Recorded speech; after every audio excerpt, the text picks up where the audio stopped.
Close your eyes for a moment. Imagine waking up tomorrow and discovering that Dracula is walking through the streets of your city, that Hermione Granger is using real magic in the park next to your house, and that Hamlet is reciting his soliloquy in the central square while real people die around him. Sounds crazy?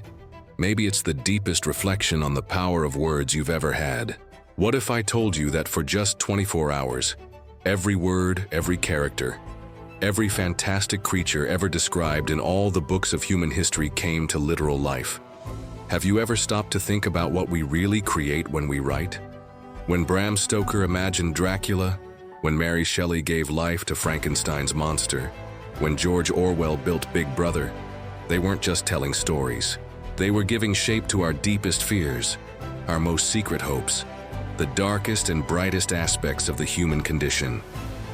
And now, in this thought experiment that will take us to the limit of existential reflection, all these beings will walk among us. Think about the magnitude of what we're proposing. Billions of characters, creatures, magical objects, entire worlds described throughout millennia of human literature, all materialized simultaneously for exactly 24 hours. We're not just talking about the famous heroes and villains, you know. We're talking about every word ever printed, every description ever made, every alternative reality ever imagined gaining physical and tangible form in our world. Imagine the initial chaos. Within minutes, medieval dragons would be flying over modern skyscrapers while knights in heavy armor tried to understand cars and smartphones. Characters from different eras, with completely distinct mentalities, suddenly sharing the same physical space. Elizabeth Bennet from Jane Austen walking alongside Lisbeth Salander from Stieg Larsson. The contrast wouldn't just be visual, it would be a clash of completely different moral, ethical, and philosophical worlds. But wait, we're being too naive. Because when we talk about all the words in books, we're not just talking about the beautiful and heroic characters we love. We're also talking about the monsters, all of them. Every fictional serial killer ever described, every demon ever invoked in dark pages, every creature from human nightmares that found form through horror literature. Pennywise would be real. Hannibal Lecter would be hungry. All of Tolkien's orcs would be thirsty for destruction, and they would no longer be controlled and safe fiction between pages. They would be real and immediate threats. Now pause and reflect on something even more disturbing. It's not just the characters that would come to life, it's all the words. Every description of violence, every meticulously detailed horror scene, every psychological torture carefully constructed by talented authors would be happening literally. Dystopian worlds would no longer be warnings. They would be parallel realities invading our existence. Orwell's Big Brother would no longer be a metaphor about surveillance. It would be a real control system, watching our every move. Think about the sudden responsibility that would fall on every writer who ever lived. Stephen King would wake up knowing that every creature his brilliant mind conceived is now terrorizing real people. J.K. Rowling would see that the magic she made so desirable also brought with it the most dangerous dark arts ever imagined. Every science fiction author would confront the fact that their speculations about dark futures are no longer speculations. They are temporary, but devastatingly concrete realities. And here we reach the philosophical heart of this reflection. What would this reveal about us as a species? Because look, all these words, all these characters, all these worlds, they didn't come from nowhere. They emerged from the human psyche. We are the ones who created Dracula because we feared the unknown, death, dangerous seduction. We are the ones who invented utopias because we long for perfection and harmony. We are the ones who imagined dystopias because we recognize our destructive potential. Literature is the most honest mirror of the human soul, and on this hypothetical day of 24 hours, we would be face to face with all aspects of ourselves that we prefer to keep safe between pages. Our infinite capacity for good and evil, our thirst for adventure and our fear of change, our noblest dreams and our deepest nightmares, all materialized and walking the streets. But perhaps the most fascinating thing would be to imagine the encounters that would happen. Visualize Socrates materialized through Plato's pages, having a conversation with Sherlock Holmes about the method of investigating truth. Imagine Jesus Christ, as described in the Gospels, which are, after all, literature, meeting Buddha as portrayed in Buddhist sacred texts, and the two discussing the nature of human suffering while walking through a modern city besieged by literary chaos. Think of Don Quixote, finally validated in his madness because the windmills really became giants, the castles really appeared, and his Dulcinea really exists, not as idealization, but as physical presence. The line between sanity and madness, between reality and fantasy, would be completely obliterated. Who would be considered crazy on this day? Those who always believed only in what they could see, or those who always knew that imagination is a real and transformative force? And if you're thinking that at least we would have the heroes to protect us from the villains, consider this. Heroes also carry their own burdens. Superman would have to deal with his ethical responsibility in the face of global chaos. Batman would face the realization that his individual vigilance is insufficient in the face of a threat of this magnitude. Harry Potter would discover that defeating Voldemort was just the beginning, because now all the dark wizards of literature are alive simultaneously. Here's a question that must be hammering in your mind. Would we, as humanity, survive?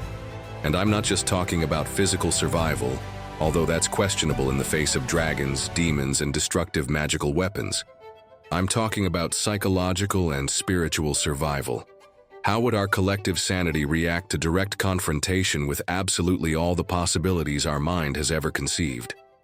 Maybe we would discover that we are more resilient than we think. Maybe forced coexistence with our literary fears would free us from them permanently. Or maybe we would discover that we created such powerful monsters in our literature precisely because, deep down, we knew they reflected real monsters within us. But also consider the moments of absolute beauty that would emerge from this chaos. All the great loves of literature finally consummated. Romeo and Juliet having their second chance, Elizabeth Bennet and Darcy walking together through real gardens, Orpheus finally successfully rescuing Eurydice. The most beautiful descriptions of landscapes gaining physical form, Milton's Gardens of Eden, the enchanted forests of fairy tales, the Elysian fields of classical mythology. And think of the philosophers.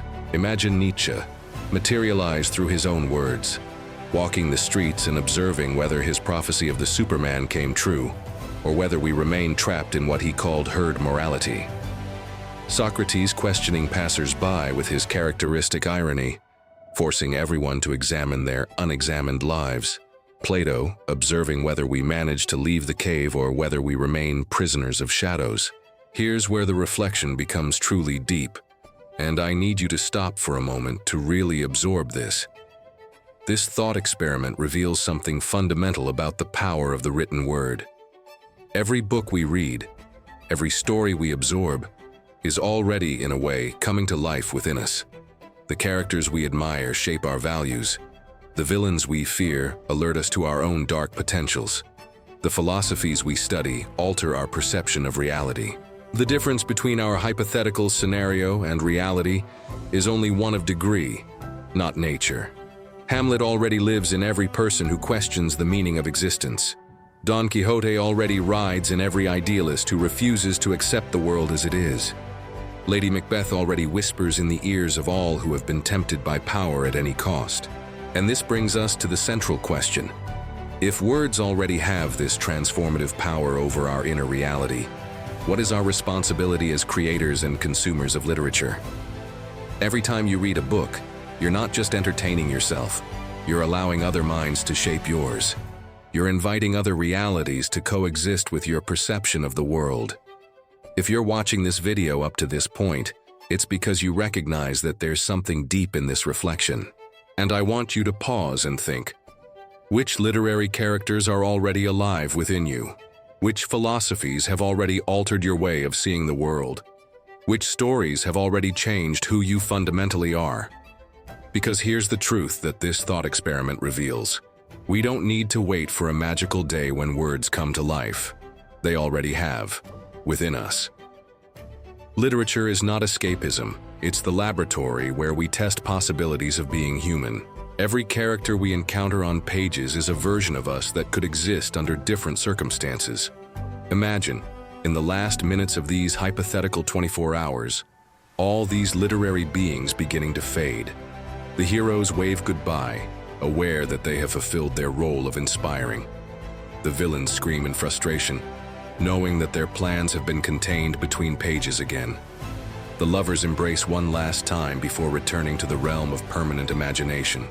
And we, survivors of this impossible experience, are left with a completely new understanding of the power of words.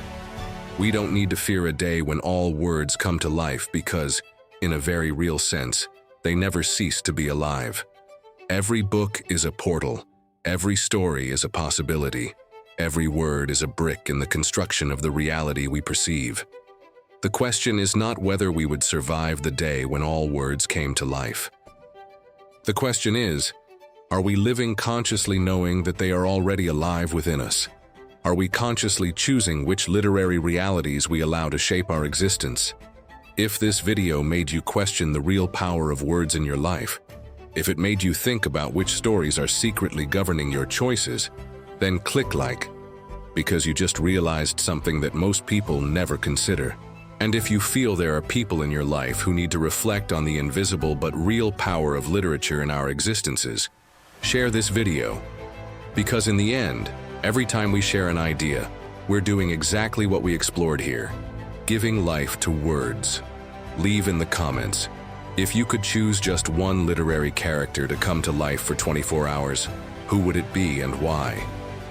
Your answer reveals more about you than you imagine. And here's my final question for you to take with you. In a world where words have the power to create realities within us, what is the story you are choosing to live? Because unlike our thought experiment, this choice is real, it's daily, and it's entirely yours.